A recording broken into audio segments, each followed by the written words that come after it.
Hello les maîtres du jeu, aujourd'hui j'ai le grand plaisir d'accueillir Nico Milantoni, thérapeute, psychologue intégratif, praticien et formateur de la méthode Hyperion, on en reparlera, mais aussi le traducteur des deux premiers ouvrages de Stéphane Porges sur la théorie polyvagale, celui que j'appelle la Bible, c'est les fondements de la TPV, donc, qui est maintenant disponible en français, qui est très très théorique, et celui qui est plus pratique, qu'on appelle le Pocket Guide en anglais, et qui s'appelle Théorie polyvagale et sentiment de sécurité en français, et qui est beaucoup plus accessible. Il est plus pratique, plus accessible. Alors, première question, comment votre parcours a-t-il croisé la théorie polyvagale de Stephen Porges et en quoi a-t-elle changé votre pratique? Alors, j'ai un souvenir très épisodique et très personnel. En 2014, j'avais entendu une phrase où il y avait théorie polyvagale et révolutionnaire. Hmm.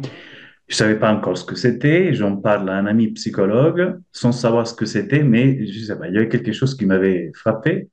J'en parle à cet ami psychologue et pour l'anniversaire de mes 40 ans, il me donne en cadeau la version italienne du livre fondamental que vous appelez Bible. Alors, je commence à lire et je vois que à la fois c'était très intéressant, mais quand même compliqué.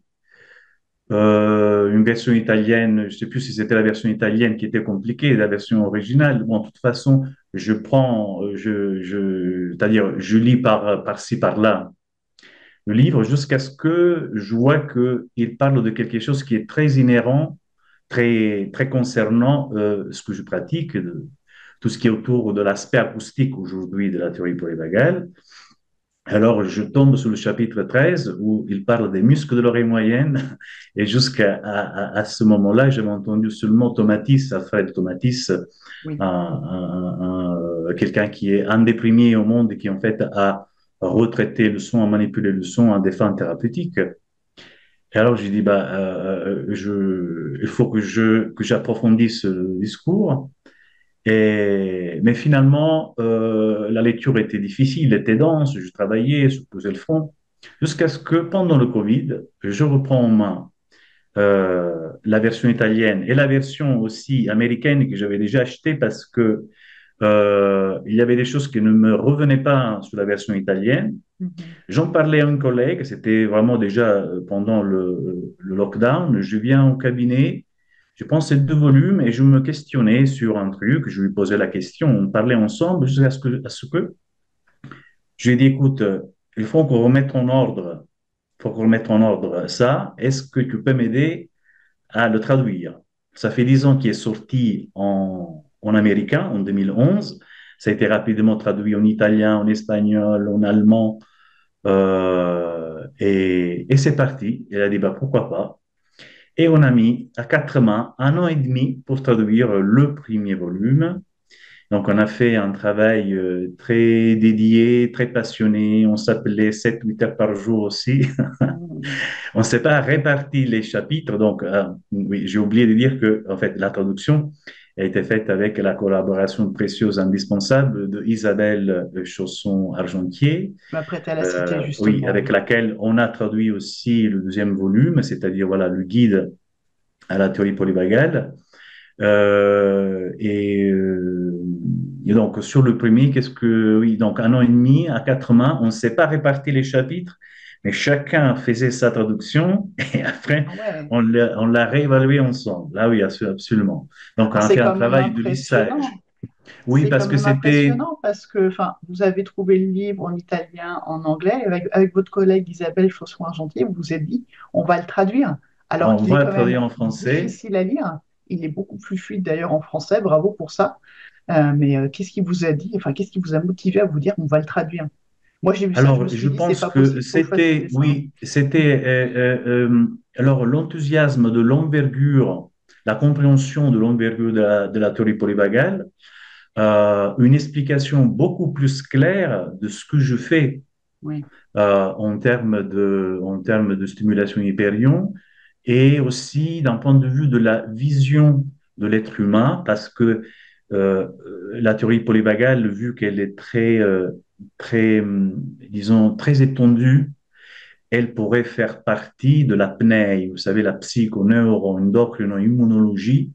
Quelque part, quand on est dans une idée polyvagale et intégrative, on est aussi dans le système PNEI. Ça, c'est des, comment dire, c'est des concepts qui se entremêlent. Et le fait d'avoir une deuxième grande personnalité qui parle de l'importance qu'aujourd'hui nous appelons le circuit de l'engagement social, mais qui est le nerf vague, l'aspect acoustique, comment atteindre le nerf vague, comment améliorer la communication des sujets. Jusqu'à présent, je l'avais entendu dire d'une façon plutôt intuitive, non encadrée, avec la rigueur et la lucidité et la clarté de la théorie polyvagale, par Thomas Matisse. Alors je me suis dit, alors Thomas Matisse, il écrit 13 ouvrages et il y en a un qui synthétise, bon, sont quand même assez différents, mais qu'il y a quelqu'un d'autre qui, en fait, a résumé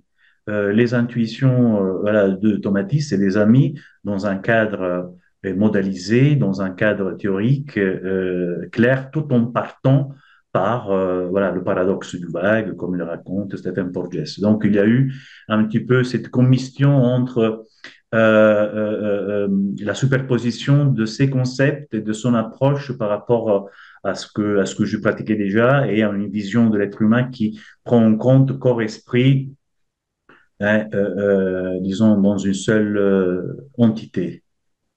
Si. Alors, c'est super intéressant parce que quand on parle de théorie polyvagale de façon très vulgarisée, on va parler de neuroception, donc la détection inconsciente du danger et de la sécurité. On parle des trois états, vagal ventral quand tout va bien, sympathique quand il y a un danger, vagal dorsal quand il y a un danger mortel. On parle du nerf vague qui est devenu très, très, très à la mode. Mais la théorie polyvagale, c'est beaucoup plus riche et plus complexe que ça. Est-ce que vous pouvez nous partager votre interprétation de la TPV? Alors, la théorie polyvagale, oui, c'est bien tout ça. Il y a justement un intérêt et comment dire, une facilité à intégrer plus facilement l'idée de la hiérarchisation que Borges a fait du système de réponse du système nerveux autonome, pas seulement comme en fait,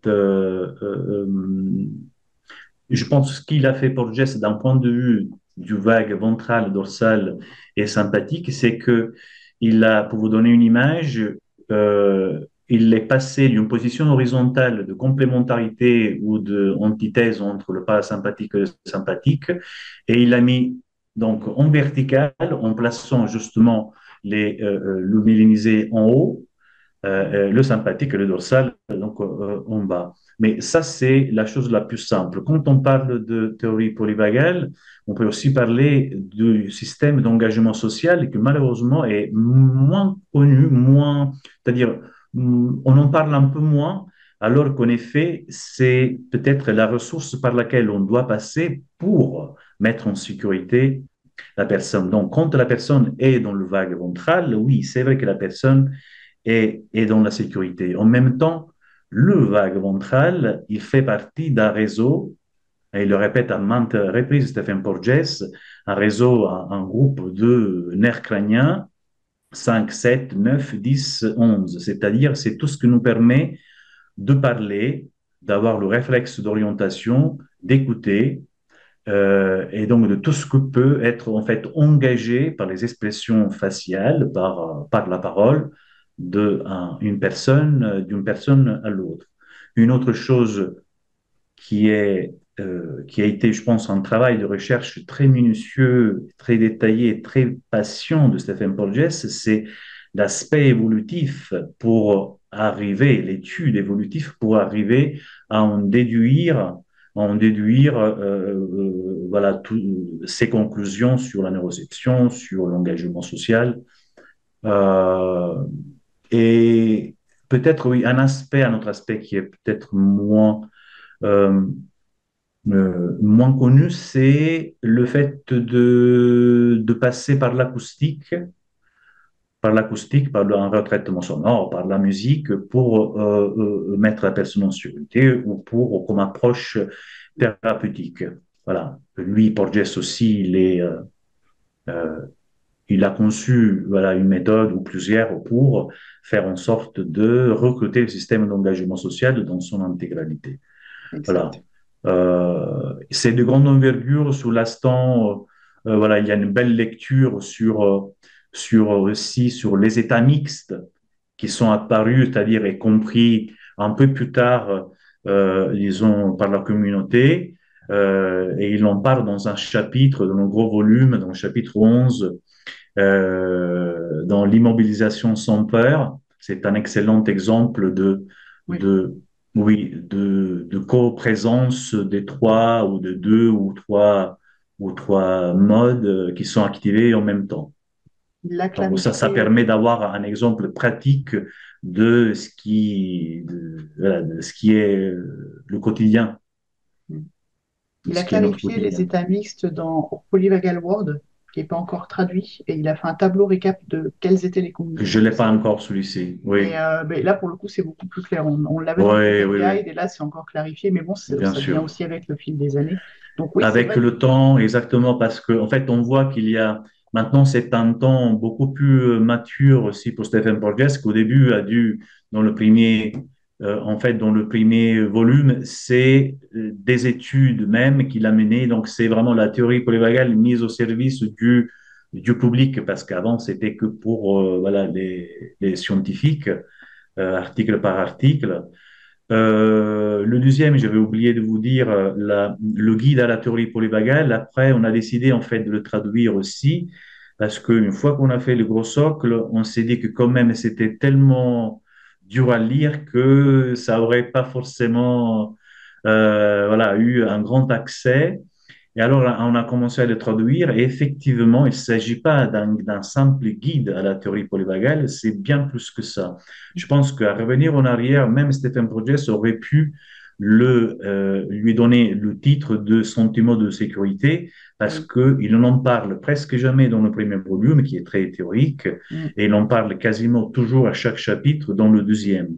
Il y a beaucoup d'exemples cliniques. Et donc, pour avoir aussi, comment dire, mettre en exergue cet aspect plus humanisant de la théorie polyvagale, on a pensé de modifier le titre en théorie polyvagale et sentiment de sécurité. Et ça, effectivement, est beaucoup plus accessible, même si Oui. ça reste pour un public averti, mais quand même, voilà, C'est ça des a été un gros pas. interviews, il y a un lexique, enfin, c'est quand même beaucoup plus digeste que. Enfin, le premier, c'est une grosse publi. Si on n'est pas scientifique, c'est compliqué à lire. Ouais, ouais. Même si on est scientifique, il faut être vraiment motivé, Oui. passionné, avoir voilà, un petit peu un œil pour la recherche. C'est un peu compliqué. Donc, et après, il y a eu d'autres traductions. Et voilà, je pense que la France, alors, les raisons pour que ça n'avait pas encore été traduit, c'est un peu difficile et je sais pas, mais en tout cas, et je pense que ça avance rapidement. Maintenant, oui. Ça C'est avance vrai qu'on en parle rapidement de plus maintenant. en Tout à plus. fait. Oui. Alors, c'est vrai qu'on ne parle pas assez, les gens qui faisons de la vulgarisation sur la TPV du système d'engagement social, et je suis peut-être coupable aussi, j'en parle très peu. Pourtant, il y a un lien étroit entre nos états du système nerveux et notre capacité à interagir avec d'autres personnes. Et c'est une capacité qui est impactée chez les personnes qui sont dans le spectre autistique ou qui ont vécu un ou plusieurs traumas. Est-ce que vous pouvez nous en dire plus sur le lien entre le trauma, l'autisme et le système d'engagement? Alors, je suis pas tout à fait un expert d'autisme. Ce que je connais de l'autisme, cliniquement parlant, c'est plus l'aspect, disons, l'hyperacousie des personnes autistes, que ce soit une personne non verbale, que ce soit une personne autiste de haut niveau, avec ses spécificités. Disons que, voilà, une grande acquisition avec la théorie polyvagale, c'est le fait que euh, Porges nous dit que le système nerveux autonome n'est pas que viscéral, mais c'est en fait viscéral et social sont les deux faces de la même pièce. C'est qu'on est câblé pour être empathique, pour être connecté. C'est un impératif biologique qui semblerait être même euh, peut-être, c'est un impératif pour les mammifères et probablement ça a un certain intérêt aussi pour les non-mammifères. Parce que je vois de plus Oui. en plus d'autres animaux non mammifères qui se connectent quand même pas mal, se font des câlins. Donc, on en voit de plus en plus dans les réseaux sociaux. Donc voilà, on est câblé pour avoir de la douceur, on est câblé pour voilà, avoir les manifestations les plus élevées des êtres humains. En termes, en termes d'hyperacousie, est-ce que c'était ça bien la question autisme, hyperacousie, le Il système y a ça, et nerveux? puis si j'ai bien compris, l'hyperacousie, on l'a chez l'autisme, mais on a aussi suite à un trauma, et on l'a aussi sur des personnes hautement sensibles. Est-ce qu'il y a un lien entre tout ça, entre trauma, Oui, hyperacousie, oui. hypersensibilité et Alors, hyperacousie? de façon très simpliste, je peux dire que quand on souffre d'hyperacousie, il y a une coupure qui s'est formée entre la personne et le monde. Le son, le bruit étant une, disons, une sorte de ressource ou de substance, j'ose dire entre guillemets, une substance sensorielle à laquelle l'être humain est complètement perméable parce que le son traverse la matière, qu'elle soit vivante ou non vivante. Ça s'appelle la cymatique ou cymatics frequencies, c'est la science du son visible. Mm. Donc la personne se sent en insécurité, il y a une coupure et un mécanisme de défense réflexe peut être celui de, en fait, couper avec le monde et donc s'isoler quelque part et donc trouver à sa façon, au système nerveux, une façon pour se retrouver plus voilà, protégé. Donc c'est un choix, c'est une conséquence adaptative qui résulte malheureusement souvent non adaptée. Donc adaptative dans le sens de l'évolution, Oui, et exactement. Et ce symptôme-là est en fait très peu lié au traumatisme. En fait, l'hyperacousie ne fait pas partie de la constellation du syndrome de stress post-traumatique, d'accord. mais cliniquement, moi, je l'avais pu observer. Et Stephen Porges nous donne une confirmation voilà, quand voilà, il explique que pendant 15 ans, il avait traité l'hyperacousie des personnes autistes et qu'après, il s'est retrouvé aussi à, à le faire avec d'autres personnes qui avaient subi des traumatismes. Donc, on peut tout à fait cataloguer l'hyperacousie comme un énième symptôme, qui pourrait ne pas se présenter, bien sûr, à tous les cas, mais ça peut faire partie d'un traumatisme, surtout peut-être un traumatisme complexe, qui D'accord. fait que probablement, voilà, le système a déjà utilisé différentes ressources pour se protéger et en dernière instance, probablement, il va un petit peu arriver jusque là-haut à l'oreille. Alors pourquoi justement, pourquoi l'oreille et pourquoi l'hyperacousie? Parce que quand vous touchez l'oreille, vous touchez le nerf vague, vous touchez le Oui. système nerveux parasympathique. Mm. Pour le comprendre, voilà, souvent je fais des boutades en me disant, si vous voulez sentir à quoi ça ressemble quand on vous touche à l'oreille, faites-vous donner un bisou sur l'oreille et Mm. après voyez si ça fait la même chose sur l'œil. Et justement, ça donne pas la même chose. Donc les frissons, le ressenti, quand, touche, voilà, quand on touche l'oreille, on arrive justement en profondeur. Et alors, le système nerveux, dans l'autre sens, quand il est touché, il peut aller justement par sédiramation, aller donner donc un symptôme aussi en termes d'hyperacousie ou justement Mm. hypersensibilité auditive. Ok. Et donc, ça fait le lien avec ce qu'on disait au début. Dans le premier livre de Porges, il y a un chapitre qui est consacré à la musicothérapie et à son potentiel thérapeutique sur la santé physique et mentale. Alors, vous avez inventé le terme de traitement médicamenteux, qui est très Oui, joli. Est-ce que vous pouvez nous expliquer comment la musique peut nous permettre de réguler le système nerveux? oui, alors j'aime bien inventer des petits néologismes par-ci par-là, un peu pour provoquer, un peu pour voilà, créer du nouveau. Alors, traitement médicamenteux. Alors, première chose, euh, la musique, c'est un phénomène complexe, c'est un phénomène multidimensionnel. On peut en parler à différentes dimensions. En ce qui concerne plus l'aspect polyvagal et l'étude polyvagale, c'est qu'en effet, la musique, par ses propriétés, acoustique recrute le système d'engagement social. C'est très, très, très simple. Le fait de stimuler le système nerveux par le cerveau, par la musique, même si elle n'est pas retraitée à des fins thérapeutiques, en fait, par propriété intrinsèque de la musique est connexion. Dans le sens que le fait de... alors, évolutivement parlant, Stephen Porges l'explique avec les fréquences conspécifiques qui fait que chaque espèce a développé sa communication dans une fourchette fréquentielle privilégiée. Et la musique, en effet, toutes les musiques composées, la grande partie des musiques composées respectent, grosso modo, sont composées sur un spectre qui correspond, grosso modo, à la parole humaine. D'accord. Donc, même dans ce sens-là, donc il y a une résonance qui fait que le système nerveux reconnaît le spectre, une partie du spectre musical comme lui appartenant, même si la source n'est pas vocalique, mais musicale, disons, instrumentale. D'accord. Alors ça c'est pour ce qui concerne la musique en soi. Euh, alors, j'ai dit, oui, traitement médicamenteux, oui.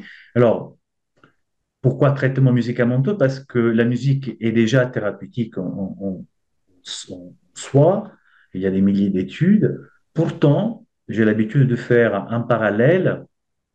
Même la prise d'une douche agréable, à une température agréable pour une personne, quelque part, voilà, fait du bien. On se réhydrate, c'est anti-stress, ça fait beaucoup du bien. Alors, j'ai l'habitude de faire un parallèle pour faire comprendre à des personnes qui ne sont pas du milieu. Si j'écoute une musique standard, qui n'est pas manipulée, qui n'est pas retraitée, voilà, ça me fait du bien. Mais si je voulais continuer sur l'exemple de la douche, et je voulais faire une douche thérapeutique, je pourrais utiliser une alternance entre deux positions de l'eau chaude, de l'eau froide, qu'on peut appeler par exemple douche écossaise, Mhm. tout en utilisant toujours l'eau, la même base. Le fait de passer, d'alterner deux positions, c'est Mhm. c'est l'aspect thérapeutique. D'accord. Et c'est tout doux. Enfin, c'est beaucoup moins violent que se faire une douche froide le matin. Alors, après, ça, c'est personnel sur ce qui est violent ou non. Mais disons que le concept plus fondamental pour ne pas se inalbérer, alors là aussi, je ne sais pas si inalbérer, ça existe en français, parce que au lieu de se alambiquer dans des concepts ou dans des réseaux neuraux voilà, trop détaillés, en fait, plus c'est simple et plus les choses ont une possibilité d'agir sur une complexité de choses.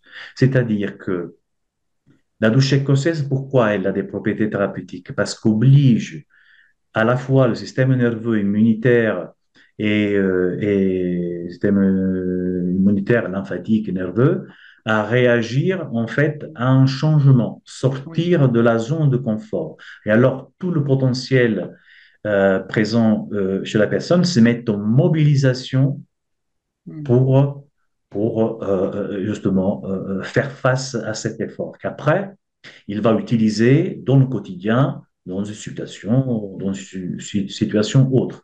Un peu comme faire pousser un muscle. Vous savez, voilà, vous avez contraction et relâchement d'un muscle. Voilà, le résultat, c'est qu'il pousse. Pour faire pousser le système d'engagement social, eh ben, c'est important de recruter le système d'engagement social avec la source sonore et selon l'approche du thérapeute, de la méthode, passer d'une position à l'autre. Par exemple, dans le théorie polyvagale et sentiment de sécurité, Stephen Porges donne quelques informations sur sa façon de retraiter des musiques vocaliques avec Oui. des voix de femmes. On expliquera après pourquoi des voix de femmes. Et il dit que le retraitement qu'il va faire, c'est une sorte de va-et-vient d'une amplification de la prosodie de ces voix féminines. Mhm. Donc, D'accord. si je dois Si je dois me laver, j'utilise un savon et je frotte. Mhm. Là, c'est pareil. Il utilise la musique et il fait des passages de va-et-vient pour plusieurs raisons neurophysiologiques qui, en fait, dynamisent. C'est pas seulement le recruter.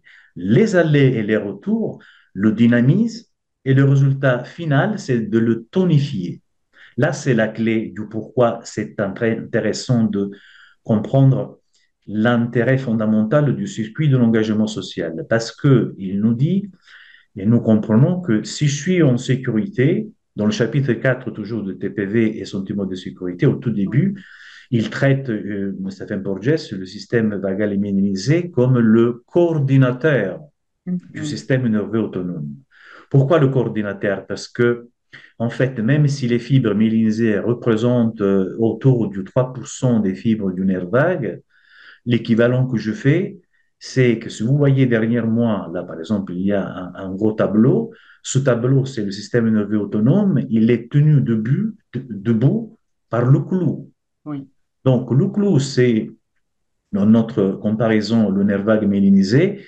Tant qu'il tient, tout tient. Dès Mhm. qu'il ne tient plus, eh ben, la porte est ouverte à justement des mécanismes de défense, mécanismes de survie plus ou moins intenses, etc., selon le terrain psychoaffectif du sujet, tout son historique, la génétique et l'épigénétique qu'il se porte avec. Mais l'idée, c'est vraiment ça, que quand cette partie-là est tonifiée, eh ben, ça veut dire que s'il y a des intempéries, mes portes et mes fenêtres de ma maison sont bien solides, j'ai moins de risques de tomber en panne. Tout Quand on parle de simplement, tonification, c'est aussi gagner en flexibilité entre les états, c'est pardon, ça? pouvez répéter? Quand on parle de tonification, c'est aussi gagner en flexibilité entre les états, d'aller plus facilement d'un état à un Ah, autre, ou c'est pas lié? si, et d'une façon implicite, c'est-à-dire au Ok. moins dans la clinique, je peux observer ça. La personne étant stimulée, reprenne une certaine forme physique et mentale. Ensuite, la vie lui repropose, ou le karma, selon, hein, lui repropose le même contexte. La personne va retomber dans le même mécanisme, mais ça dure moins longtemps et Oui, c'est moins profond. exact. Si donc avant j'étais tombé, je suis resté 3 ans avec le même connard, puis ça Mhm. va être 3 mois, 3 semaines, 3 jours, jusqu'à ce que par dilution C'est ça, successive, oui. exact. Donc oui, pour reprendre votre question, quand vous faites des exercices avec Deb Dana ou avec d'autres thérapeutes, il y a beaucoup de thérapies qui utilisent l'oscillation entre deux positions ou entre deux états. On parle de pendulation des fois. Ou exactement. En fait, tout est là, tout est là. Une bonne partie est de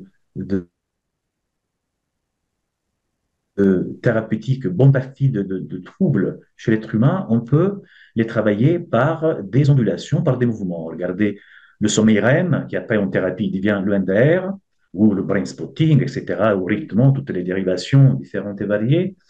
Et après, bien sûr, en fonction de la spécificité, ce qu'on va recruter et les effets qu'on peut avoir peuvent être différents.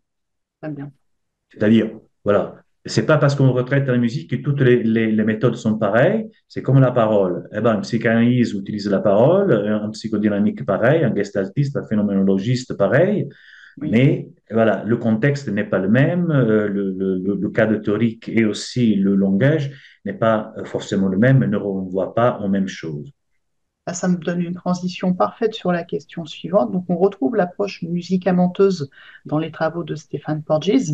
Dans le Pocket Guide, il parlait du Listening Project Protocol, qu'il a rebaptisé ensuite le Safe and Sound Protocol. Et lui, il Mhm. était pensé à l'origine pour accompagner les jeunes autistes. Il jouait sur le système d'engagement social et après, il l'a élargi. Et puis là, depuis 1 ou 2 ans, il nous parle de musique polyvagale qu'il appelle le West and Restore Protocol. Et celui-là D'accord. ne joue pas sur le système d'engagement social, il joue sur l'homéostasie des organes avec des infrasons. Donc, on n'est pas sur la D'accord. même cible. Est-ce que c'est des protocoles que vous avez testés? Est-ce que vous savez comment ça ramène à la sécurité? D'accord. Alors, non. J'ai eu une idée de me former à la Sound et Safe Protocol il y a quelques années de ça. Peut-être je le ferai un jour, mais entre les traductions qui m'ont pris beaucoup de temps, J'imagine. autre chose, j'ai pas encore adhéré à ça, sachant que j'utilise une méthode comment dire, théoriquement est dans le même contexte, mais qui ne fait pas forcément la même chose. Pour ça, je disais Mm. que ça suffit de changer un petit paramètre que tout peut changer. En revanche, par rapport à ce que j'en ai compris, à ce qu'il dit dans les deux livres, dans ce que j'ai pu lire ou dans des articles qu'il a publiés, sa particularité, c'est en effet de prendre des musiques où il y a des voix féminines. Les voix féminines sont très importantes. D'ailleurs, elles avaient été déjà utilisées par d'autres prédécesseurs de Porges parce que on avait compris qu'avec les comptines ou avec voilà, les voix de femmes, en général, c'est plus engageante, c'est plus sécurisante que la voix cassante, la voix grave d'un homme. Donc, Stephen Porges parle spécifiquement de l'hyperacousie comme une perte de sensibilité ou d'attention réflexe dans le range, la fourchette fréquentielle de l'engagement des fréquences spécifiques de la parole humaine, disons. Oui, on Et n'entend que pas les voix ensuite, sécures, en fait. pardon. On n'entend pas les voix sécurisantes quand on est dans un état de Ah, sommeil. exactement. Donc, qu'est-ce qu'il ferait le système de l'oreille moyenne, par exemple, où il y a les deux petits muscles les plus petits du corps, en fait, avec tout leur réseau, en fait, il devient moins tonique et donc ils réduisent la sensibilité aux fréquences de la parole humaine est plus aiguë et ça donne plus de sensibilité aux fréquences graves. Nous savons que dans les fréquences graves, eh ben, tremblement de terre, c'est un tremblement de terre. Ça donne l'idée d'un danger imminent. Dans Mm. les films de tension, dans les films policiers, dans les films où il y a de la tension, des Mm. sons, voilà, le vrombissement de sons graves, en fait, Comme font les dents de la peur. mer. Tin, tin, tin, tin, tadadam. Exactement, Ouais. exactement. Dans Pierre et le loup de Prokofiev, pareil. Voilà, qui fait peur, ben, ne va pas faire une petite voix de oiseau. Mm. Donc, de son côté, à ce que j'ai compris, ils réduisent dans la stimulation Safe et Safe et Sound Protocol, la partie des fréquences graves, c'est réduit, hein, c'est amplifié la partie de la parole humaine, et il y a de la voix féminine, et il y a une modulation à l'intérieur de cette partie du spectre-là. D'accord. En ce qui concerne, en revanche, musique polyvagale, là, j'ai pas eu occasion. J'ai suivi le dernier congrès que j'ai suivi, c'était en octobre 2022. Il y en a eu la semaine dernière, le week-end dernier, Le il me week-end semble, mais dernier, on oui. a eu le droit à un petit extrait, mais effectivement, Hmm. c'est pas encore sorti officiellement. Donc, on a eu le tout petit D'accord. extrait en exclusivité. L'idée, Alors, c'est oui, je d'avoir sais un peu pas. la fréquence des vagues pour mettre D'accord. les organes au niveau d'homéostasie, mais c'est plus au niveau, par exemple, du système digestif ou des contractions utérines. Donc, on est plus D'accord. sur les maladies de Plus dérégulation donc organique, Ouais, plus exactement. organique que d'engagement social. Exactement. On devrait D'accord. l'avoir à la fin de l'année pour les D'accord. thérapeutes et pour le grand public, mais c'est pas encore D'accord. sorti. Ça, non, je savais pas. J'ai vu passer sur LinkedIn musique polyvagale, mais Oui. oui, j'en ai pas encore idée, j'ai pas encore lu et pas encore entendu. Alors Donc, je j'avais suis sketchnoté une resté. conférence, je mettrai la sketchnote dans l'article pour que les gens aient les D'accord, premiers éléments et je mettrai le lien d'accord, pour être informé de la sortie. d'accord, d'accord. Et alors par contre, vous avez une autre technique. En fait, c'est en échangeant avec notre ami commun, Eric Marlien, que j'avais interviewé, qui m'a parlé de la méthode Hyperion. Donc lui, il a fait le SSP, il s'est formé avec vous avec Hyperion, il m'a dit, il faut que tu ailles voir Hyperion. Donc vous pratiquez, vous enseignez Hyperion, c'est une autre approche thérapeutique qui est basée sur la musicothérapie. Quand on échangeait, vous m'avez parlé de sport de haut niveau pour le système nerveux, et ça m'avait fait un petit peu peur.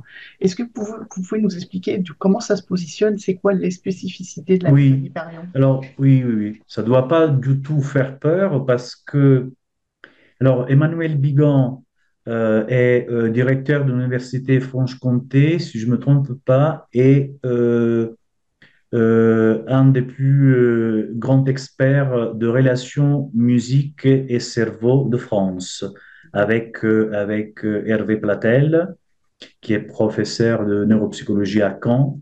Et donc, ils ont donné ou ils donnent toujours des conférences voilà, en France. Et donc, ils sont très, très leaders dans ce domaine-là. Et alors, Emmanuel Bigon, il dit, quand vous dites à la musique que c'est un art, vous ne lui faites pas un compliment. En fait, il a raison. Pourquoi? Parce que dispatcher 20 secondes de musique en qualité la plus réduite, donc le MP3, c'est l'équivalent de un livre, un poids informatique d'un livre de 3000 pages.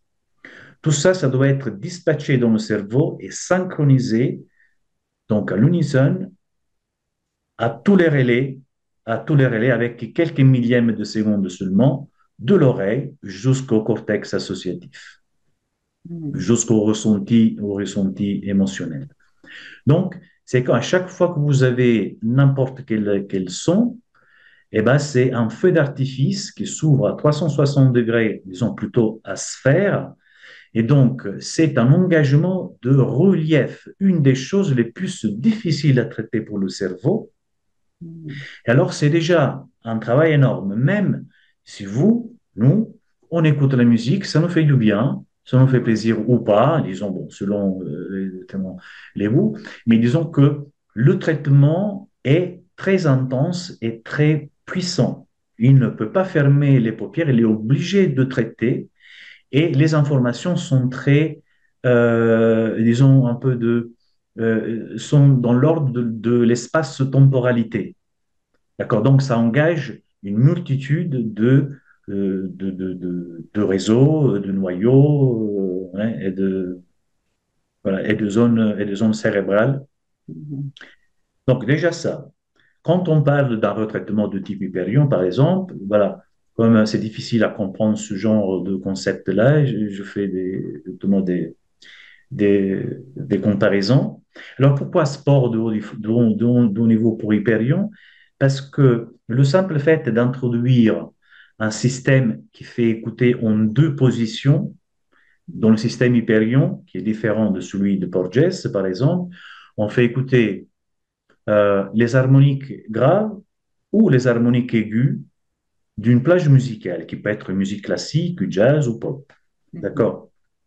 L'alternance de ces mouvements-là crée une sorte de trémolo aléatoire à la vitesse à laquelle peut répondre d'une façon convenable le système nerveux, comme si une gazelle tremblait après avoir faim la mort Mhm. pour s'échapper d'un lion. Elle se remet debout et parfois on peut voir dans des documentaires une gazelle ou un autre animal qui pourrait en fait trembler. Pourquoi elle tremble? Parce qu'il y a eu un recrutement massif d'un engagement disons, selon la théorie polyvagale, du vague archaïque. Donc, il y a eu une immobilisation. Pour défaire ça, eh ben, c'est un peu comme nous quand nous faisons des frissons parce qu'on passe d'un état à l'autre, du chaud au froid et vice-versa, par exemple. Donc, il y a cette induction-là qui fait ultérieurement travailler le système nerveux et le cerveau parce que il va avoir, en fait, ça se résume à avoir des surprises, des micro-surprises qui vont engager, qui vont éviter et surprendre les mécanismes prévisionnels et d'anticipation du cerveau. Mhm. Donc, il a une double difficulté. C'est comme faire un jogging, une course à obstacles, sans pouvoir voir les obstacles devant nous pour nous préparer à l'effort à faire. C'est qu'au dernier pas, il monte donc, et on doit s'engager pour pouvoir faire ça. Mais c'est pas seulement pour cette raison que je l'appelle sport de haut niveau, c'est que pour la même nature de la stimulation, on a parlé de harmonique aiguë, d'harmonique grave. Alors, l'aspect du trémolo a un aspect, disons, polyvagal ou un aspect sur l'émotionnel ou sur le système nerveux autonome. Vu que les choses simples, comme le jogging, agissent sur une multitude de contextes, En jogging, vous pouvez décupler le nombre de mitochondries et avoir beaucoup plus d'endorphines, une forme physique, envie de sortir. Vous connaissez quelqu'un, vous tombez amoureuse et votre vie change. Voilà, donc la musique est multidimensionnelle aussi. Et alors, par le même biais, par la même nature de ce mouvement acoustique, si vous conduisez la voiture la nuit sans éclairage, normalement, vous conduisez les phares bas. Mais Mm, si vous en trouvez un obstacle devant vous, pour y voir plus clair, vous êtes porté instinctivement à relever les phares. mm, Exactement. Qu'est-ce que vous faites? Vous balayez l'obstacle entre les phares bas et phares hauts plusieurs fois parce que vous ne le savez pas, mais votre système nerveux, votre cerveau, il compte, il calcule et l'asymétrie, la disparité des deux positions va être calculée comme meilleur aiguisement de l'objet. C'est un peu la 3D des deux yeux. Les deux yeux sont faits de deux positions statiques oui, différentes.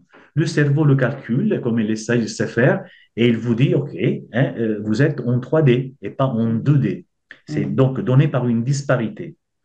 La d'accord. sagesse du cerveau, il va même, par exemple, normalement, l'œil, nous devrons, si le cerveau écoutait ce qui lui donne l'œil comme information, on devrait avoir un petit trou noir dans notre champ visible, parce que c'est une zone où il n'y a pas de cellules réceptorielles, et c'est une zone de l'œil où il n'y a que les axons, que les fibres qui passent, et donc la macula cieca, et donc ça, voilà, on ne le voit pas, alors que lui, il le reconstruit.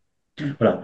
Alors, pour la même raison, Hyperion est aussi une véritable psychothérapie parce que par cet effet de deux positions, le cerveau s'habitue à travailler de cette façon-là et la personne, quelques séances plus tard, quelques semaines et quelques mois plus tard, va avoir plus de lucidité, plus de recul. Donc, sa réflexion est plus aiguisée, un peu comme pour l'exemple de la voiture. J'alterne deux positions, je vois mieux et je sais si l'obstacle est une personne, si c'est un rameau, si c'est une pierre. Voilà, je sais si m'arrêter, porter secours à quelqu'un ou esquiver et passer à autre chose. Donc, ça me permet de, de mieux me décider sur certaines choses, de mieux réfléchir sur cet abobo, sur certaines thématiques de ma vie personnelle. Donc, c'est au moins double comme effet. Et donc, ces aspects-là, dans un sport de haut niveau, le fait de par exemple, on dit, les marathoniens disent que 20 km, c'est le physique et après, les autres 20 km, c'est de la psycho. oui, C'est-à-dire qu'il faut savoir après gérer, mm, doser. Et alors, c'est là qu'il rentre la souplesse et la flexibilité de la personne, de l'esprit, pour pouvoir évaluer les choses avec plus de finesse. Voilà, c'est ok. pour ça que je l'appelle sport de haut niveau, parce que Mm. qui fait sport de haut niveau, il va travailler ces aspects finement. Donc, c'est pas seulement massif à Mm. niveau du soma squelettique. C'est Ok, dans ce sens-là. d'accord. Alors, ça fait quelque temps qu'on en échange. Je voulais expérimenter la méthode Hyperion avant qu'on fasse l'interview. Donc, je l'ai expérimenté pendant 3 mois. J'ai profité de l'interview pour faire un retour parce qu'on me l'a beaucoup demandé. Oui, Alors, l'idée, c'était d'explorer le côté apaisant de la méthode, dans le côté hyper stressé qu'on peut avoir en ce moment avec bah, les gens qui font plein de burn-out. Mais on a aussi travaillé sur les traits autistiques et notamment le fait que j'ai toujours un moment d'hypervigilance quand quelqu'un m'approche et j'aime pas qu'on me touche sans prévenir. Et je le fais aussi avec des personnes qui me sont très proches, qui n'est pas approprié. Et ce qui est gênant, parce que mon fils me voit avoir un mouvement de recul que je n'ai pas lieu d'avoir, il n'y a hmm, pas de danger. Et j'ai rapidement, d'environ un mois, j'avais ressenti déjà un sentiment de sérénité, d'apaisement. J'ai arrêté de sursauter quand mon fils ou mon copain m'approchait. Et depuis, mon fils vient me demander des câlins, ce qu'il ne faisait pas avant. Donc pour ça, je voulais déjà vous dire merci. Et, avec plaisir. et sur le côté très effervescent, avec le fait que bah, avec Oui, l'effervescence, j'ai trop de projets, j'ai trop d'idées, ça avance pas assez vite parce que j'ai pas assez de temps et c'était très hmm, frustrant pour moi. Bah là, je suis beaucoup plus sereine par rapport à ça. C'est-à-dire que je décale les projets sans que ça m'énerve, sans que ça me frustre. Je suis aussi beaucoup plus efficace. J'ai enfin commencé mon projet de livre que j'arrivais pas à commencer et, euh, et tout est plus posé et serein. Donc, exactement. Oui, oui, non, merci à vous. Puis, d'ailleurs, vous avez fait qu'un début de parcours. Mm. Donc, plus vous en faites, plus évoluez. C'est c'est évolutif, c'est évolutif dans les deux sens, Oui, oui. dans le sens de l'évolution et aussi dans le sens de la progression, mais c'est aussi grâce à vous qui avez voilà, qui avez bien répondu à la stimulation. En effet, ça me fait penser à une chose qui dit Stephen Porges, qui est très simple. Et ça me fait penser aussi à Michel Chitkat, que je voulais citer, euh, qui est le traducteur de Peter Levin pour la francophonie des textes de Peter Levin. Alors oui, Stephen Porges, il dit, en fait, il faut d'abord calmer le système nerveux pour que l'esprit puisse réfléchir, mieux réfléchir tout simplement. Car sous l'emprise d'un stress ou d'un mode, un positionnement, une position de survie, on ne peut pas réfléchir. Et alors, j'ai un autre parallèle à vous proposer. Quand on a une grippe immunitaire, on ne se soucie pas de réfléchir ou de penser. On ne sait plus faire les équations, on n'intègre plus l'histoire et la géo. Pourquoi? Parce que toutes les ressources servent à garder en vie l'organisme qui est en danger. Mm.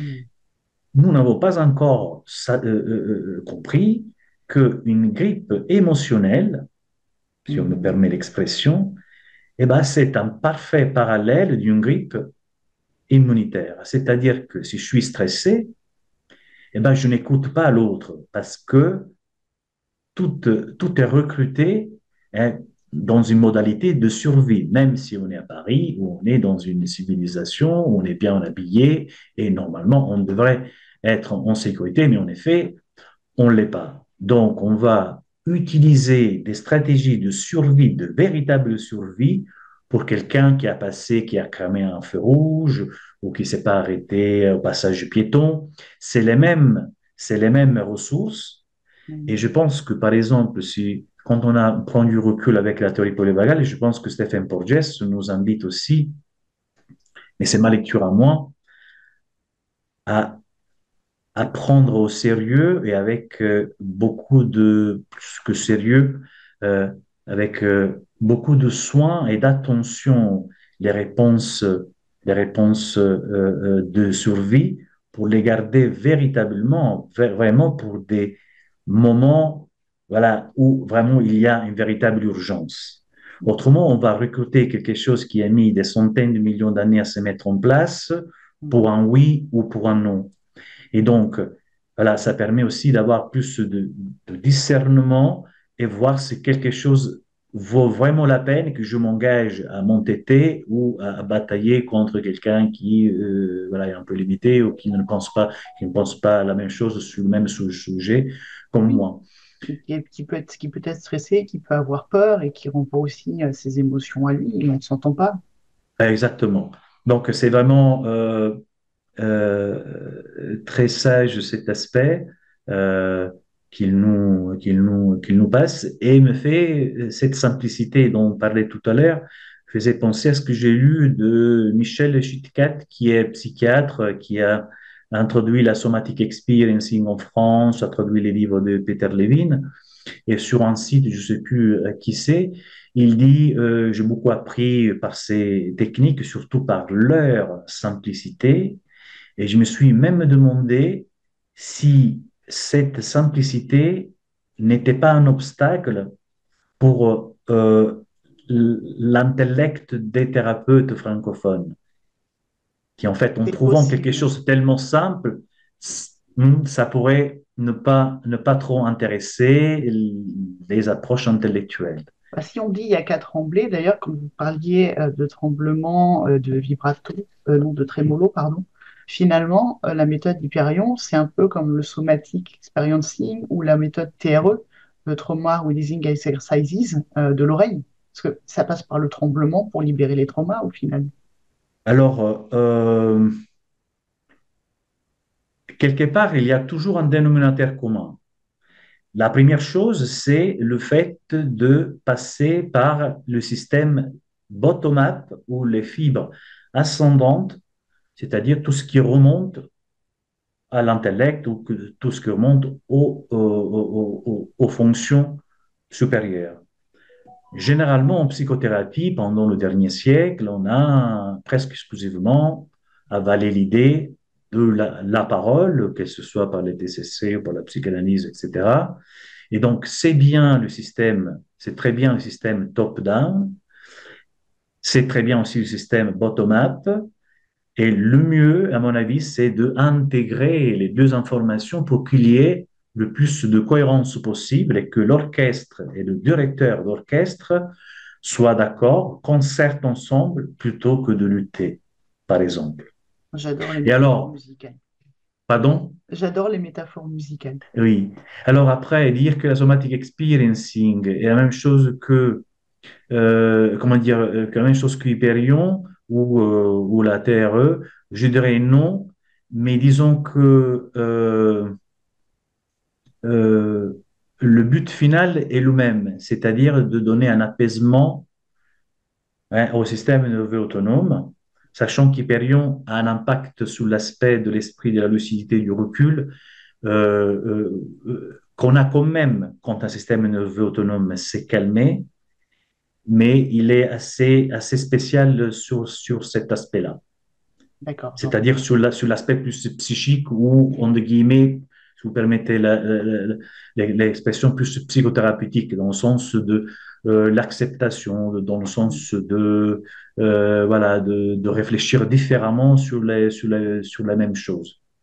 Ok, Mais disons, toute thérapie qui vise même la sophrologie, oui. même la sophrologie est plus que, alors plus que faire une sorte de assimilation entre les méthodes, disons que il y a beaucoup d'approches qui sont de type polyvagal, par exemple, Mm. et d'autres qui ne le sont pas. Mais quelque part, même la voix d'un thérapeute qui fait que du verbal, c'est aussi un terrain qui touche l'engagement, la sécurité. Après, bien sûr, il y a des méthodes qui sont plus centrées sur un aspect, d'autres qui le sont sur d'autres. La sophrologie est tout à fait, peut-être que Caicedo, quand il a inventé la sophrologie, il ne le savait pas, pendant les années 60, mais en fait, plus que la sophrologie, écouter une musique, la voix du thérapeute, Mm. respirer, eh ben, tout ça, si c'est pas polyvagal, je sais pas Exactement. comment autrement l'appeler. Ce qui est génial chez Stephen Porges, c'est qu'il a modélisé quelque chose d'un grand impact thérapeutique, d'un grand élan évolutionniste et évolutif, et surtout intégratif pour justement s'intégrer et donner ses propres concepts et atouts à d'autres approches comme l'apnée ou la médecine intégrative et surtout donner beaucoup d'importance, de clarté sur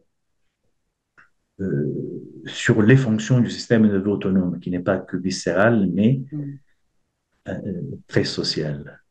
Alors, vous faites un distinguo entre des pratiques qui sont polyvagales et d'autres qui le sont un peu moins. Je sais que dans les séances, on fait aussi de la cohérence cardiaque, des exercices de respiration, on stimule l'oreille. Est-ce que vous avez d'autres pratiques polyvagales à nous conseiller?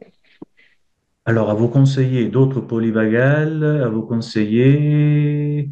Alors, chanter, Mhm. chanter. Je pense que la voix, quand elle est utilisée thérapeutiquement parlant, comme par exemple avec la psychophonie ou la pnéumophonie de Serge Wilfard, la méthode fonctionnelle de Gisèle Romer et toutes d'autres techniques de coaching vocalique, sont parfaitement des techniques polyvagales. Et je pense que la voix est même peut-être plus puissante que la musique comme instrument, outil auto-expérimental de l'individu est très, très, très puissant. On peut mentir par les mots, on ne ment pas par sa voix, par sa prosodie ou par les tensions ou le calme de sa propre voix. En revanche, oui, euh, peut-être que pas tout le monde n'a pas encore fait une différence entre ce qui est polyvagal et ce qui est vagal, proprement vagal. Alors, je pense que chanter est polyvagal, écouter de la musique, c'est polyvagal, une sophrologie est polyvagale. Euh, faire un banc dérivatif est plus vagal que polyvagal, à mon avis. C'est le D'accord. banc dérivatif de, je sais plus, ou Je vais bien trouver. stimuler, La méthode stimuler, Wim Hof, les bains glacés, vous le mettez où? je dirais D'accord. plutôt vagal, même si une fois qu'il utilise le souffle, ça devient déjà polyvagal. Oui, Si on, dès qu'on utilise le souffle, c'est parce qu'il y a le système cerveau-face-cœur qui se met en place. oui, Même si le recrutement de circuits de l'engagement social n'est pas du tout la même chose qu'en le faisant par la voix ou par la musique. Bien entendu, c'est beaucoup plus léger, par le oui. souffle. Ok, D'accord? j'entends Oui. bien. Euh, Dernière question, à part si vous oui. avez d'autres pratiques à citer. Oui, alors, puis par Je sais que vous avez une exemple, séance juste après, je ne veux pas vous garder trop longtemps. ah oui, ah oui, c'est déjà 15 heures, oui. Allez-y avec, c'est Oui. pas, non, je pense que Donc, j'ai déjà dit. dernière question, on a parlé de l'autisme, on a parlé du trauma. Est-ce qu'il y a d'autres indications pour la méthode Hyperion? Est-ce que, enfin, par exemple, moi, ça m'a aidé pour le côté au potentiel TDAH. C'est quoi les autres indications et comment on peut travailler avec vous? Alors, oui. Alors, si vous écoutez Stéphane Porges, bien sûr, il est très pragmatique, il est un scientifique, donc il étudie,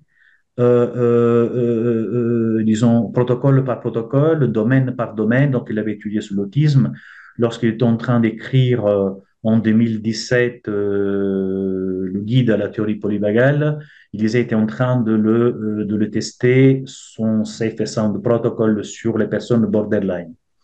Je trouve que ce soit la méthode Porges, Tomatis, Berari, Berrion et toutes méthodes que retraite le son, sont toutes des méthodes de travail de fond psychaffectif. Donc, même lui-même, Stephen Porges, s'est dit que le système d'engagement social est supprimé ou il est un petit peu lâché euh, sur une multitude de troubles. Donc, c'est un dénominateur commun à un grand nombre de troubles, comme alors, on peut avoir donc des personnes autistes, on peut avoir une personne anxieuse, maniaque, une personne qui a subi des traumatismes, des types de complexes, etc. Et ben, c'est très, ça, ça peut passer rapidement en modalité défensive alors, pour réactiver le système, voilà, avec toutes les méthodes qui existent, c'est facile à le faire et surtout que c'est un dénominateur commun que de trouver un système d'engagement social qui s'est appauvri, qui est déprimé ou qui est franchement supprimé. C'est pour ça que Hyperion peut être en fait utile à un peu comme le sport, vous pouvez le faire, que vous soyez en forme ou pas, vous pouvez le faire. Mhm. Donc, il Ok. n'y a pas de contre-indication. Et donc, étant un travail de terrain de fond. Je tenais à dire une chose. Oui. On a traduit aussi avec Isabelle Argentier et une autre collègue toutes les échelles du Brain et Body Center de Stephen Porges, qui sont disponibles dans polyvagalinstitute.org Mhm. sur demande. Et en fait, j'ai pu faire avec un résumé de ces échelles qui a été condensé par Eric Marlien, voilà, pour le proposer aux patients, pour avoir voilà, une idée générale voilà, du règlement ou du dérèglement du système nerveux autonome dans le cadre TPV. Et en effet, j'ai pu observer à 6 mois de traitement Hyperion une réduction de 50% des symptômes sur les échelles proposées par Stephen Porges. Ce qui veut C'est dire génial. que, oui, c'est beaucoup. Et donc, j'ai pu avoir des personnes qui souffrent d'hyperacousie, des personnes qui souffrent de misophonie, des personnes qui souffrent d'insomnie, des troubles de la communication, euh, dépression. Ce système-là, est souvent ce système d'auto-évaluation polyvagale est très pertinent. Donc, il y a toujours des 3 et des 4 très fréquemment, qui vont se réduire. Et donc, c'est une autre démonstration du fait euh, On n'est plus dans que les extrêmes, on n'est plus dans la survie. On descend. exactement. Et ça va, et c'est très rapide pour aller dans la survie. Mm. C'est très rapide. C'est les plus fournis d'anticorps sociaux dans ce sens-là, on l'a dit aussi par Jess dans le chapitre 5 ou 6, TPV sont témoins de sécurité, c'est les sociopathes, c'est les psychopathes. Pourquoi? Parce que le psychopathe, en fait, il n'a pas de vraiment, il n'a pas de peur. Mm. Et donc, voilà, il est difficile qu'il tombe en situation de survie. Parce D'accord. qu'en fait, il n'a pas peur. Mm. C'est la peur, en fait, qui nous fait après rester en modalité survie. Oui, Voilà, oui. très bien. Alors, vous êtes sur Paris, je mettrai les coordonnées de votre site internet. Les Je suis séances à Hyperion, Paris. c'est forcément en cabinet ou ça peut se faire à distance? Normalement, au cabinet, parce que je suis intégratif, et donc voilà, je travaille aussi corporellement, verbalement, avec la cohérence cardiaque, et puis il y a des conseils, il y a des choses à voir, il y a des choses pendant l'écoute parfois qui se passent, donc préfère au cabinet, oui, tout à fait. Parfait. Ben, je Je vous suis à Paris remercie. 16e. Oui. Et puis, vous avez fait des articles de blog sur votre site, donc je me pointerai certains sur le Oui, il y a TPV, des articles musicothérapie, etc., pour aller de plus loin. divulgation, Oui. oui, Merci absolument. beaucoup Merci à vous. et Merci prenez soin de infiniment. vous. À bientôt. Au revoir.